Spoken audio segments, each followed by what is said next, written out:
Oke, assalamualaikum. Balik lagi sama gue, Ilan Alkatiri, Persija Insight.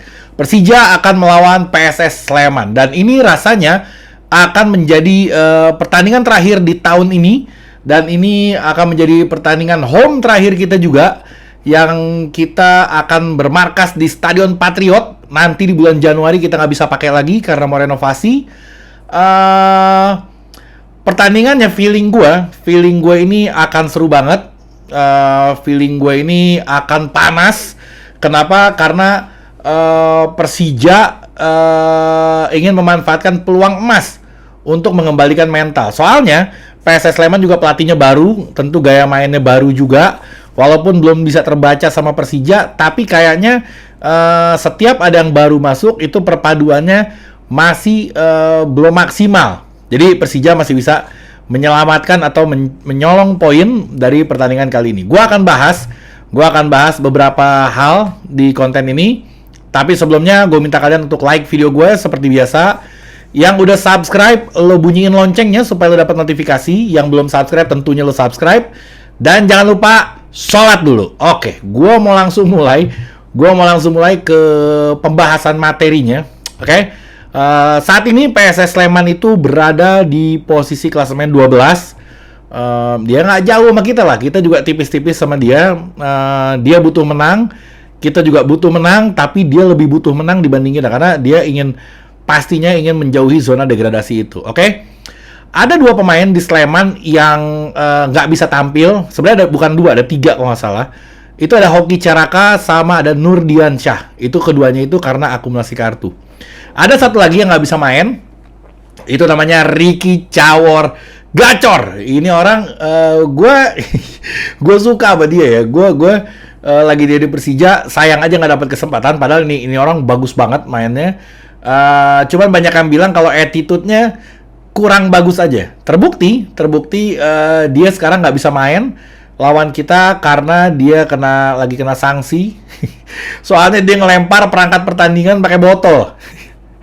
Allah, itu pas lagi ketika lawan Bali kemarin. Jadi ya benar juga ternyata si Cawor Gacor ini walaupun skillnya bagus tapi disayangkan attitude-nya menurut kebanyakan orang kurang bagus. Kita udah belajar banyak banget dari pemain-pemain di dunia.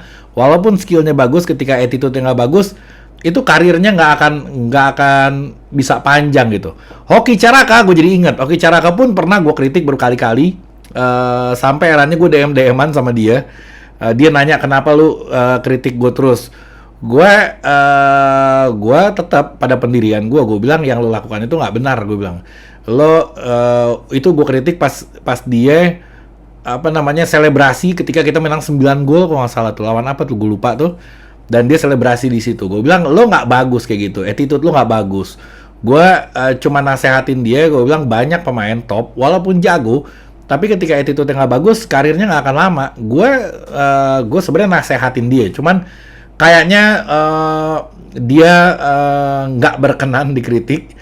Ya udah, gue nggak minta maaf juga. Gue bilang ya bodo amat, udah gue nggak, jangankan lo, gue bilang Bambang Pamungkas aja gue kritik. Jadi lo jangan berharap kalau gue harus ketika di DM terus gue nggak ada urusan.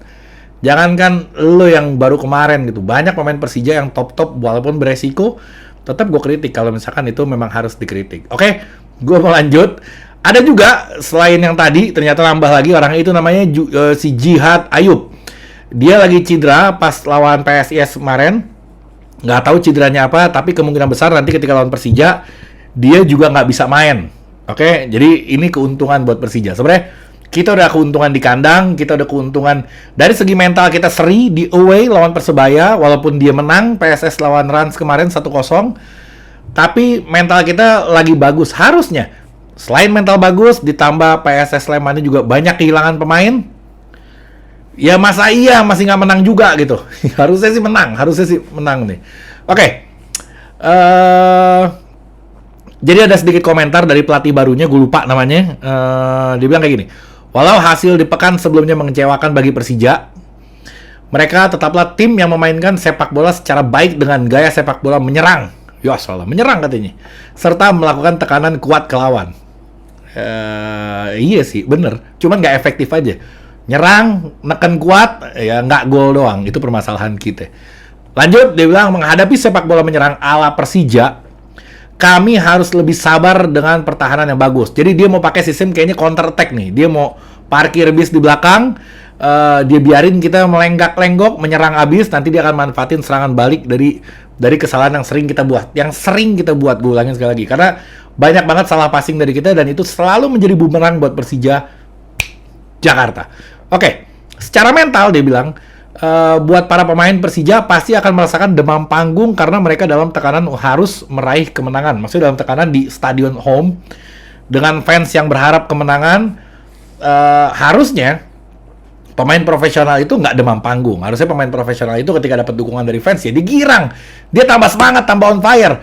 Bukan tiba-tiba dia ngelihat, waduh, nih gue kalau gue nggak menang, gue bisa dibully abis nih. Ya jangan mikir kayak gitu. Lu mikirnya menang aja. Lu datang main untuk menang. Jangan pusingin suara kita. Suara kita itu bukan cacian. Suara kita itu dukungan. Jadi jangan beban dengan hal itu. Ya kalau kalah, dukungan itu akan berubah menjadi cacian. Bukan gue nyuruh. Tapi memang udah begitu adanya. Di setiap pertandingan, nggak cuma Liga Indonesia, dimanapun di seluruh sudut dunia manapun, ya lu menang, lu lagi main pasti disupport. Nggak mungkin lagi main lu nggak disupport.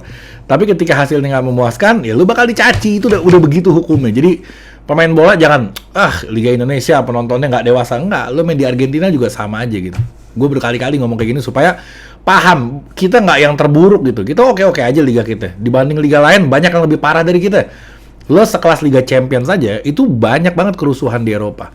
Jadi jangan mendiskriminasi negara kita sendiri. Kita top. Cuman pemainnya aja yang paling kurang top. Jadi kalau pemain jelek, jangan nyalain penonton. Penonton kagak ada salahnya.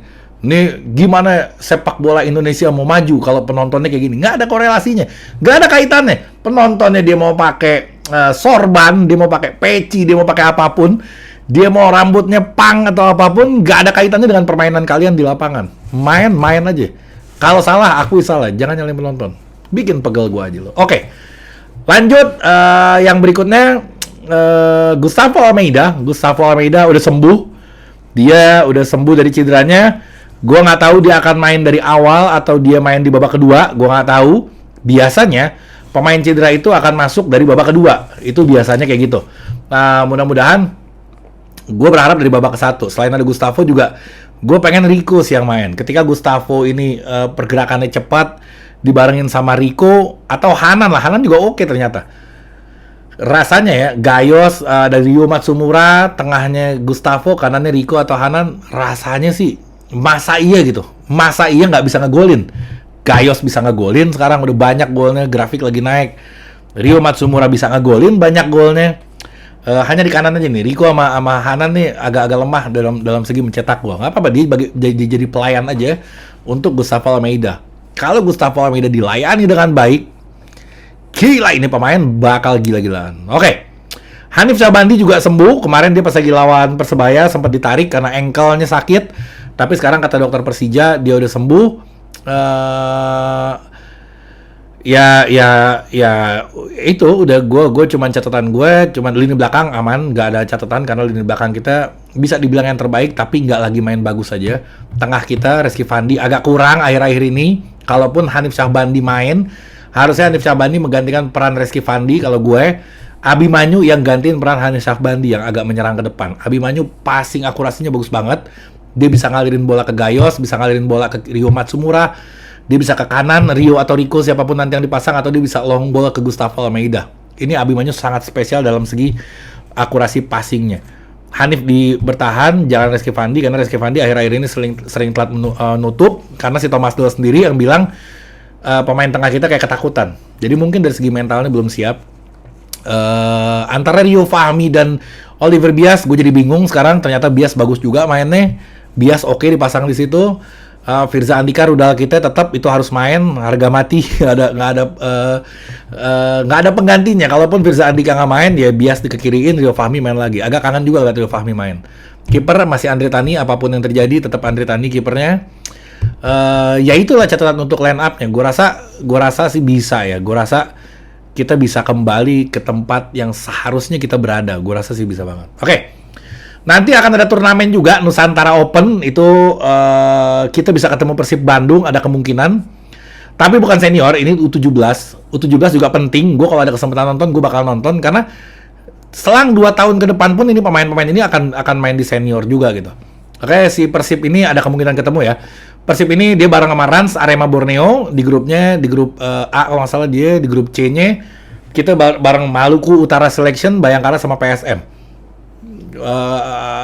Akademinya Persija bagus banget dan gue yakin ini nih buat Persija ada bahayanya ketika pemain muda kita main tampil terus banyak pemain ngelihat bisa dicolong sama banyak tim lain ngelihat itu bisa dicolong sama tim lain. Jadi harus waspada Persija karena kayak kita memunculkan Hanan aja itu udah sesuatu yang istimewa gitu. Nah, nanti akan ada Hanan-Hanan yang berikutnya dari turnamen ini. Oke. Udah terakhir Persebaya. Persebaya gue kaget deh kemarin agak ngegeruduk dia ketika seri atau kalah itu gue nggak tahu deh. Kok kayaknya rasanya sampai heboh gitu. Dan dia meminta siapa nama ininya Alkatiri juga sama marganya sama gue Yahya Alkatiri. Banyak yang nanya, "Bang, lu saudara Yahya Alkatiri, lu saudara Torik Alkatiri?" Kagak, bukan saudara, gue gak kenal bahkan. Dia dipaksa mundur dan akhirnya dia mundur. Bagi gue harusnya sih nggak ada kaitannya. Gue nggak tahu ya Persija yang sekarang terjadi dengan Persija apakah kesalahan dari manajemennya murni atau kesalahan dari pelatihnya yang strateginya nggak bagus. Mungkin ini opsi-opsinya ya, bukan tuduhan, atau kualitas pemainnya yang kurang. Nah, harusnya Persebaya bisa ngelihat dari beberapa sumber. Gue nggak tahu apa yang terjadi di sana, tapi harusnya dia bisa ngelihat kalau misalkan kalah atau seri ya si manajemen si orang ini mau bisa berbuat apa gitu ya. Dia nggak main, yang main kan pemainnya. Yang harus lu lihat pertama adalah pemainnya. Kalau gue jarang banget menyalahkan tingkat teratas. Gue menyalahkan yang pemain di lapangan dulu lah. Kita lihat kalau pemainnya mainnya udah bener tapi strateginya yang salah ya pelatih yang kena. Tapi kalau misalkan manajemen yang nggak bisa memenuhi kebutuhan pelatih supaya timnya bagus ya manajemen yang salah. Nah, ini gue nggak tahu apa yang terjadi dengan Persebaya, tapi semoga nggak terjadi sama kita. Biar bagaimanapun gue yakin manajemen di Persija juga dia udah mana mau dia ngelihat performa Persija kayak gini.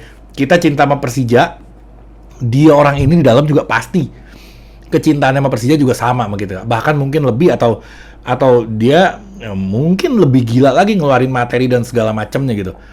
Rasanya dia juga nggak mau Persija kayak gini. Nah, mungkin dia nggak tahu aja mesti gimana cara memperbaiki Persija. Yang pasti harus diperbaiki adalah pemainnya dulu, kualitas pemainnya dulu diangkat. Kalau kualitas pemainnya udah bagus, masih kalah juga, ya kita lihat pelatihnya. Kalau pelatihnya udah bagus, pemainnya udah bagus, tapi carut-marut di pengelolaannya, ya itu baru terakhir ke manajemennya yang kita harus sasar gitu. Oke? Sekian dari gue. Assalamualaikum warahmatullahi wabarakatuh.